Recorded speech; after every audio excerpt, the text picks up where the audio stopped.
John Brandt here. Today's guest is Alisyn Camerota, an internationally known broadcast journalist and currently co-anchor of CNN's morning show, New Day. She has covered national and international stories and has twice been nominated for an Emmy Award for news reporting. And that's just so far. Alisyn Westporter has covered news stories ranging from the aftermath of the Hurricane Harvey to the Paris and Brussels terror attacks to the Parkland school shooting. She is a template for millions of aspiring broadcast journalists looking for a role model to emulate. Alisyn, thanks so much for taking the time to chat with the wise men this morning. John, thank you for that very kind introduction. That means a lot to me. This morning, over my coffee, while you were working, I watched you do your thing, and I must tell you that you are just terrific. Give us a rundown on what your day is like. Okay, well, let's see. It's changed a little bit, obviously, since the coronavirus. My alarm now goes off at 3:30 every morning, and I am now forced to do my own hair and makeup, which is, as you can imagine, extremely trying. I have had the luxury of having all of these magicians, these hair and makeup mavens for all of these years. I've been spoiled. And so for the past 4 months, I've had to relearn how to do my own cosmetics. So I do that and I get in the car. A car comes to pick me up and I get in the car. My driver has a mask on now. There's now a plastic partition between us.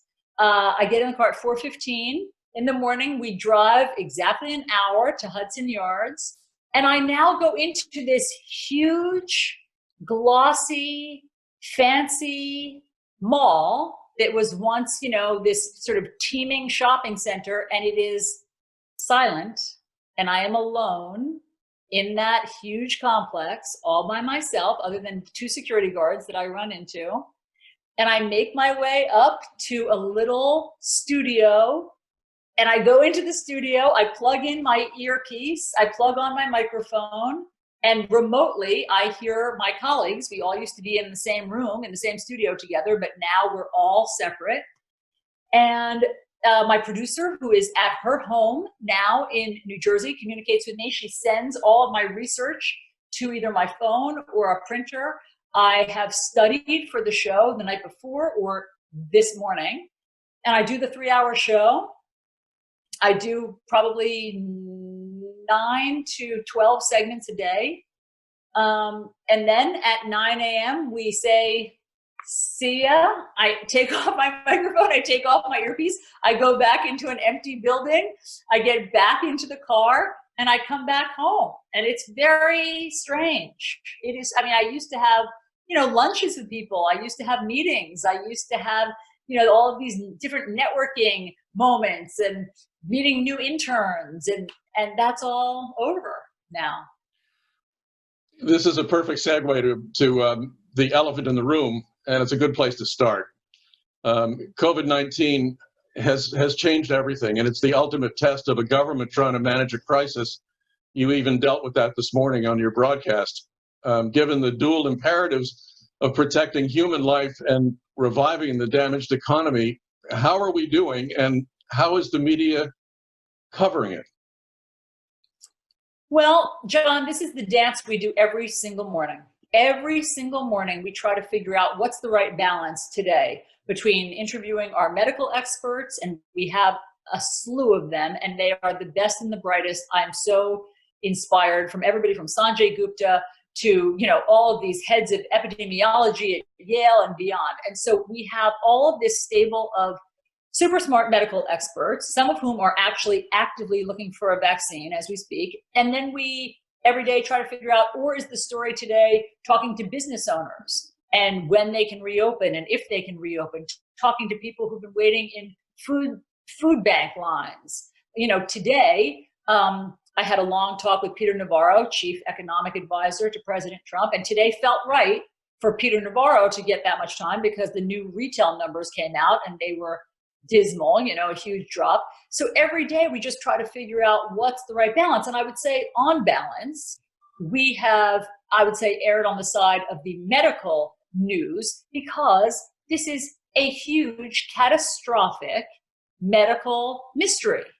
And so that often, kind of eclipses some of the other news because we're trying to wait to see if there's breakthroughs, and we're trying to see what the timeline is for reopening, and we're trying to see about if there's anything on the horizon for treatment. So we have, I would say, mostly focused on that. But, we have 3 hours a day. So every single show, we also do some discussion, obviously, of all that's been lost in terms of small businesses and unemployment numbers. It's just a balance every single day. Your segment on the subject with Sanjay Gupta this morning was very direct. There was no question about his position on the issue, but the congressional committee that is looking at this is making decisions that seem not to be in concert with your guest this morning, or for that matter, with Dr. Fauci. What are you hearing from viewers? I think that how you feel about when the country reopens depends upon where you live. And so if you live in a hot spot, as we do, if you live in Manhattan or you live in Westport or Boston, say, you have strong feelings about safety and about when we should open and about whether or not you're in danger. Different than if you live in Montana. And if you live in, say, Texas, and you've been waiting for hours in a food line, you feel differently about when you can get back to work and get a paycheck. So I'm very conscious that we are in our Northeastern bubble that is informed by our own experience. I mean, obviously, we all know people and have friends and relatives who have suffered through this. So that's our experience. But, obviously I am broadcasting to the world. I mean, we're an international show, but I'm mostly focused on the US. And I just try to be cognizant that in Michigan, if you've been out of a job, you feel differently than you do if you happen to be going into Manhattan every day.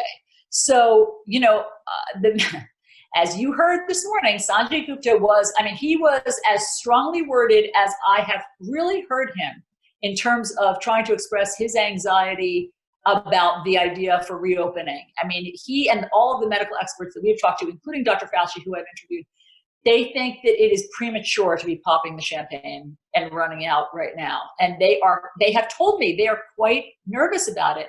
But I also understand that people can't go without a paycheck, and it is not our human nature to stay locked inside.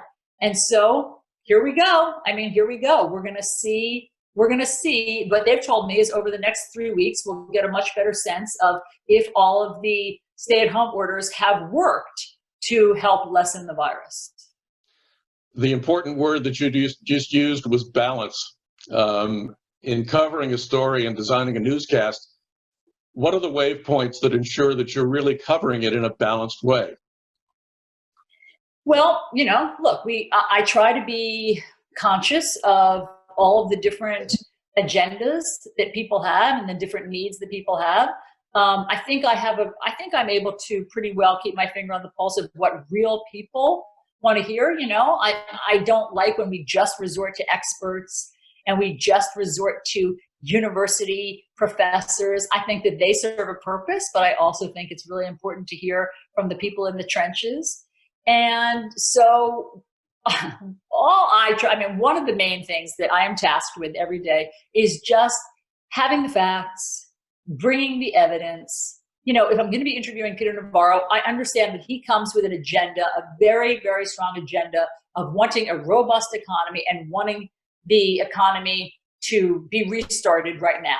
And that's fine. I'm happy to hear his agenda, but I have to come armed with the facts and with the evidence of what doctors are saying, what people in the administration, like Rick Bright, who was previously the head of BARDA, the, as you know, agency that was in charge of trying to find a vaccine. So I just come with pages and pages and pages of notes so that regardless of my guest's agenda, I can always try to present a different perspective. Alisyn, journalism has become a contact sport lately. You're under fire for being partisan. You're being criticized from every quarter. Nobody seems to be able to get it right. Enter Alisyn Camerota, the author. What brought you to writing the book, Amanda Wakes Up?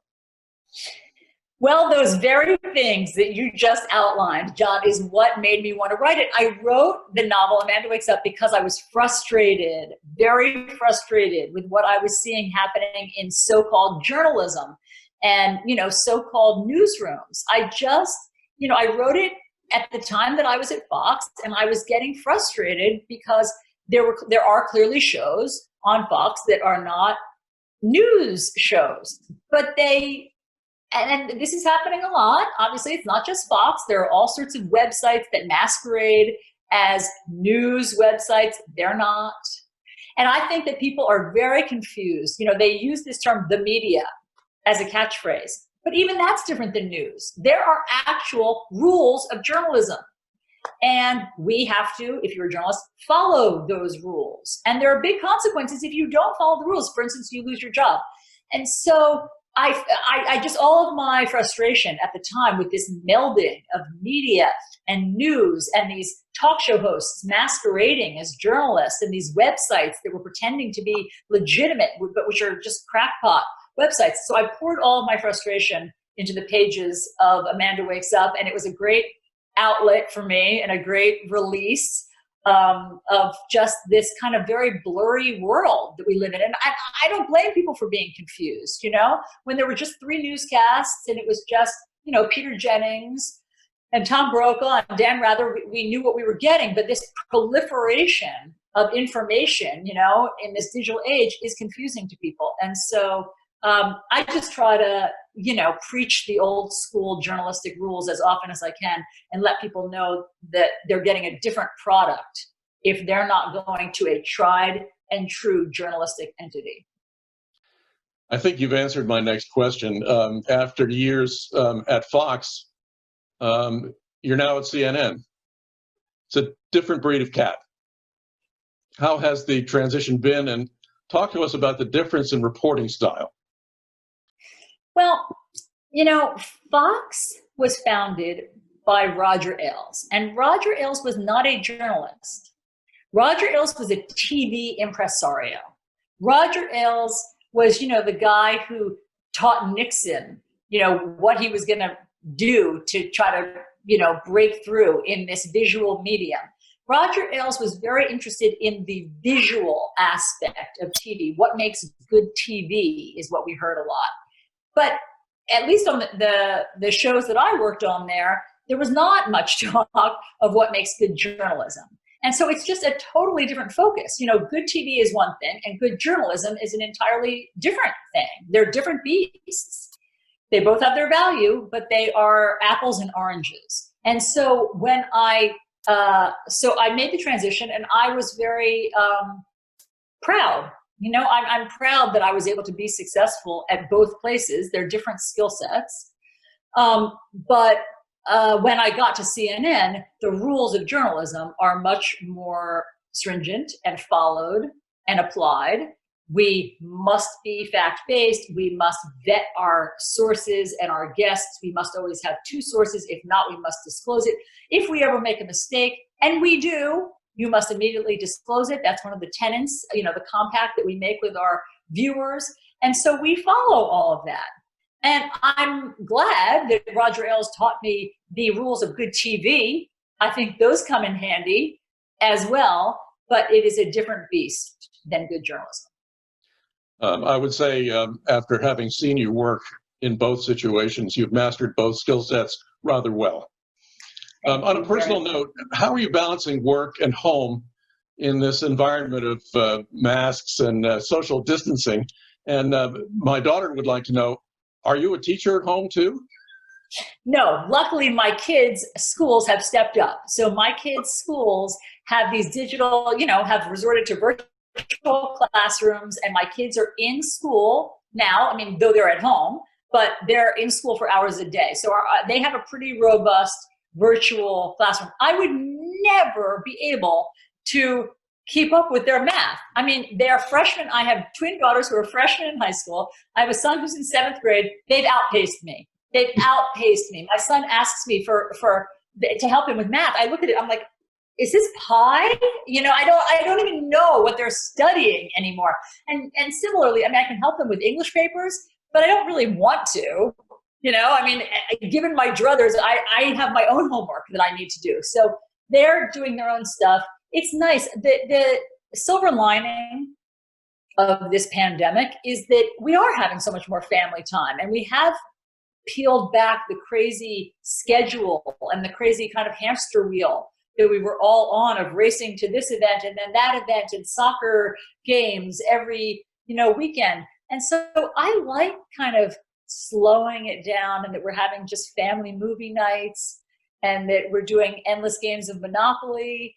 And we've, my daughter has learned chess. I haven't played chess in decades, but I'm enjoying playing chess with her. So this is kind of a pace that I could get used to tell you the truth. So that part of family time has been really nice. There's a lot of that feeling going around, by the way. I could get used to this. Tell me what's next for Alisyn Camerota. Is there another book lurking in there somewhere? Yes, thank you for asking, John. I have found out that I like the cathartic nature of writing. It's talk about slowing things down. There's nothing slower than writing a book. It's like glacial. And so that after my frenetic news day, there's something very therapeutic for me about just sitting with my laptop and just being with my thoughts and trying to process things and slow things down. So I really like the process of writing. So I have been working for a long time on a book that I've always wanted to write. It's sort of a teenage memoir of growing up in New Jersey on the Jersey Shore, and kind of the grit, I guess, that I developed during that time. I ended up basically leaving home at 16. I left. I was no longer with my parents. I had my own jobs. I had to, put my own gas in my car and get to school. And so I've been trying to work on a book about that time that I look back on with great nostalgia and great fondness, but was actually pretty hard. And so I'm trying to sort of plumb that depth and write that book. I think that's a book a lot of young women will want to read. I hope so. Alisyn, have we missed anything that you'd like to tell a group of adoring fans who are of a certain age? Thank you for watching. Thank you for being fans. I love you guys too. And I think that in general, Westport, I think, has done a really good job of trying to get their arms around this and being considerate of other people. I mean, I think that we can really be proud of how we've, tackled this pandemic. And I hope that we're able to stay healthy during these next phases through the summer. Well said. Alisyn, once again, thank you very much for joining us. The wise men appreciate meeting people who influence our times. Clearly, you are one of those, and we'll continue to watch with interest.